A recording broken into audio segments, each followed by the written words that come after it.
Ancien député de la Chambre des communes, directeur artistique et ingénieur de son. Avec Pierre Nantel, entendez l'actualité. Sans fausse note.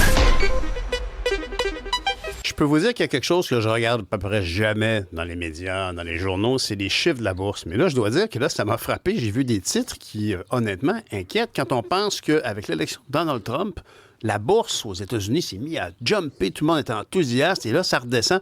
C'est inquiétant. Une chance, on peut en parler avec Fabien Major, notre planificateur et chroniqueur financier. Bonjour, Fabien. Bonjour, Pierre. C'était pas prévu, ça, quand même, parce qu'il y a 2 semaines, ça caracolait, là, tous les indices boursiers. Oui, bien sûr, mais surtout le Dow Jones qui, lui, poursuit sa glissade depuis maintenant 9 séances de suite. Ça s'était pas vu depuis quand même 1978.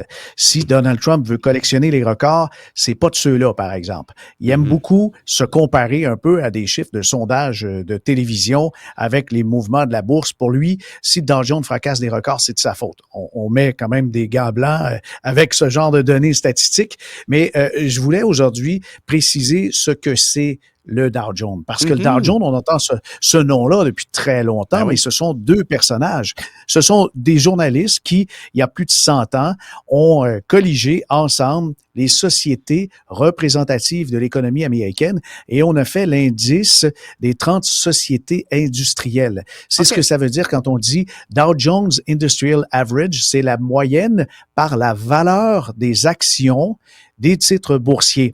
Et c'est pour ça que c'est un indice, quand même, il peut être décevant si on dit, ben ça fait 9 jours de suite que ça baisse, mais il faut le prendre avec des pincettes, puisque c'est pas sur la valeur totale boursière, mais sur le prix de l'action. C'est un peu faussé, mais quand même là-dedans, vous avez 30 sociétés très différentes, puisque c'est plein de secteurs industriels. Vous avez Caterpillar, Boeing, Apple, American Express, 3M, Chevron dans l'essence, Cisco, Coca-Cola. Il y a des sociétés qui sont là-dedans centenaires aussi, là.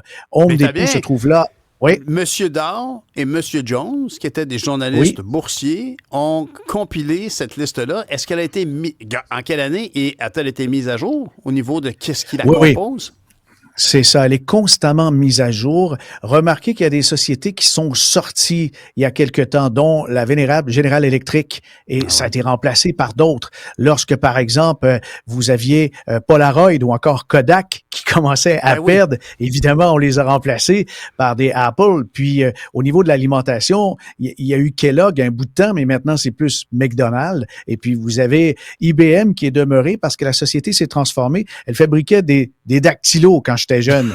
Elle a fabriqué des ordinateurs très puissants, mais aujourd'hui, elle est plus dans la consultation, un peu comme SAP ou CGI, mais elle est toujours là. International Business Machine, c'est ce que ça signifie quand on parle des lettres IBM. Alors, ces grands titres-là... C'est le fun de voir. C'est des mots standards que, même moi, Dow Jones, honnêtement, je ne m'étais jamais posé la question. C'est 2 individus. OK. Puis, juste une dernière question de curiosité. C'est en quelle année que ça a été fait, ça? Selon moi, c'est juste au début ce qu'on appelle le 20e siècle, là, des années 1900, dans ces eaux-là.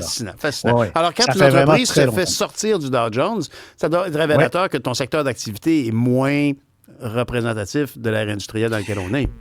Exactement, mais c'est pas à la fin du monde parce que l'indice qui est vraiment représentatif de l'activité américaine, c'est le Standard & Poor's 500, les 500 plus grandes sociétés américaines. Et là, si on voit des indices qui sont un peu en déclin, mon message aujourd'hui, c'est de ne pas paniquer parce que les 10 plus grosses du SP 500 qui sont des sociétés pour la plupart technologiques, Microsoft, Tesla se trouve là-dedans, vous avez Amazon, Google, Microsoft, eh bien, celles-là, les profits et les gains boursiers ont tellement été élevés que d'avoir un peu de prise de profit, on s'en a déjà parlé, c'est relativement sain et les 490 autres sociétés américaines commencent maintenant à augmenter leurs profits. Il y a donc des capitaux qui se déplacent et un peu moins dans les 30 représentatives. Alors, c'est ça le message. Remarquez aujourd'hui, Dow Jones, il est dans le positif. On ne sait pas comment il va finir la journée, mais c'est pas des mauvaises nouvelles qualifiées de désastreuses. Mais on voit que c'est quand même 9 séances de suite où ça recule.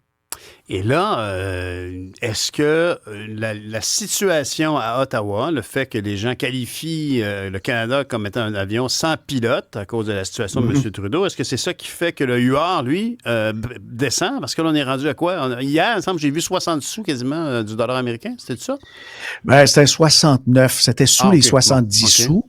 Et c'est quand même très faible parce que la valeur moyenne historique du dollar canadien est plus près des 80 cents. Mais se retrouver à 69, c'est pas intéressant du tout.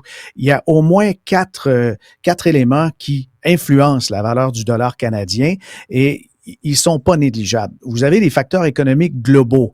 Le dollar américain, c'est un refuge. C'est une monnaie. C'est un colosse dans l'échange, dans les devises. Et les investisseurs se ruent souvent sur le dollar américain quand on craint une récession dans d'autres pays, pas nécessairement sur le territoire nord-américain, là. Et ça, c'est une pression à la baisse pour les autres devises, dont le dollar canadien. Okay. Vous avez ça. Vous avez la différence de taux d'intérêt parce que des gens vont stationner leur argent dans un pays où les taux sont plus élevés. Ben oui. Et c'est le cas maintenant avec le dollar américain.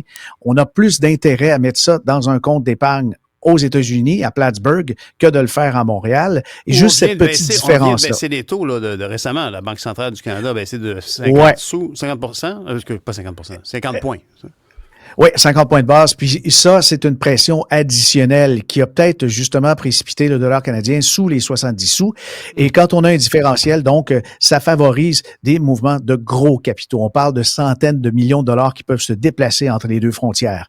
Le prix des matières premières, parce que le Canada dépend fortement des exportations de ressources naturelles, notamment le pétrole, bien sûr. Et si les prix baissent, ben ça affecte la demande, puis ça affaiblit notre dollar. Ouais. Puis là-dessus, on peut ajouter aussi l'effet de la Chine, les marchés asiatiques qui commandent beaucoup des ressources naturelles au Canada et de l'énergie.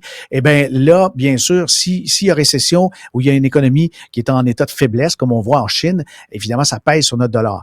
Remarquez que ça serait suffisant si, par exemple, les commandes augmentent avec la Chine et le Canada. Mais Justin, dans les trucs qui sont discutables de sa carrière politique, on peut penser aussi aux relations diplomatiques avec les Chinois.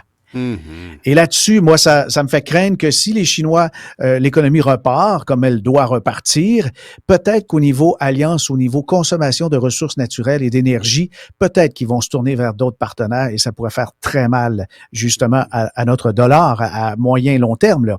On le souhaite pas, mais définitivement, le dollar est sous pression. Ça a des effets négatifs pour les voyageurs, pour les importations, des effets positif cependant. Pour les manufacturiers, j'imagine. Si je produis un produit comparable à celui qui est aux États-Unis, il vient de descendre de prix. Et donc, il va se vendre en plus grand nombre aux États-Unis en termes d'échange. Oui, et malgré les désirs de Donald Trump, il y a beaucoup d'Américains qui regardent à la quantité puis au prix avant la qualité. Mais si à qualité égale, on a un prix moindre parce que c'est canadien, il s'empêchera pas. Remarquez que la guerre de tarifs pourrait certainement mettre du sable dans l'engrenage puis là, compenser pour ses avantages avec la devise canadienne.